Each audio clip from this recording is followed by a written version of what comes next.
సాధారణ ఎన్నికలు 2024 నిర్వహణలో భాగంగా పోలింగ్ కేంద్రాల మూడో దశ ర్యాండమైజేషన్ ప్రక్రియను శనివారం కాకినాడ కలెక్టరేట్ ఎన్ఐసి సెంటర్లో జిల్లా ఎన్నికల అధికారి కలెక్టర్ జె నివాస్, జిల్లా పరిశీలకులు ఎస్ గణేష్, రాజేష్ జోగ్పాల్ సమక్షంలో నిర్వహించారు. ఈ సందర్భంగా జిల్లా కలెక్టర్ జె నివాస్ మాట్లాడుతూ భారత ఎన్నికల సంఘం రాష్ట్ర ఎన్నికల కమిషన్ సూచనలకు అనుగుణంగా కాకినాడ పార్లమెంట్ 7 అసెంబ్లీ నియోజకవర్గాలకు సంబంధించి మూడో దశ ర్యాండమైజేషన్ ప్రక్రియ ద్వారా ఈ నెల 13న జరిగే ఓటింగ్ ప్రక్రియలో పాల్గొనే పోలింగ్ సిబ్బందికి మొత్తం 1640 పోలింగ్ కేంద్రాలకు కేటాయింపు చేశామన్నారు. పీఓ, ఏపీఓ, ఓపీఓ, మైక్రో అబ్జర్వర్లు, ఇతర సిబ్బందికి 12న ఆయా నియోజకవర్గాల డిస్ట్రిబ్యూషన్ సెంటర్లో పోలింగ్ సామాగ్రితో పాటు ఏ పోలింగ్ కేంద్రంలో విధులు నిర్వర్తించాలో తెలియచేయడం జరుగుతుందన్నారు.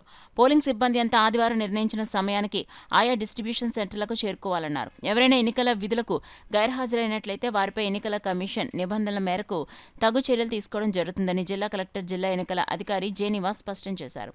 కాకినాడ జిల్లాలో నిష్పక్షపాతంగా, పారదర్శకంగా పోలింగ్ ప్రక్రియ జరిగేందుకు అన్ని ఏర్పాట్లు చేశామని, జిల్లాలో ఓటు హక్కు కలిగిన ప్రతి ఒక్కరూ 13వ తేదీన తప్పనిసరిగా ఓటు హక్కును వినియోగించుకోవాలని కలెక్టర్ కోరారు. కార్యక్రమంలో CPO P Trinath, NIC IT director CH Subbarao, ఇతర ఎన్నికల అధికారులు తదితరులు పాల్గొన్నారు.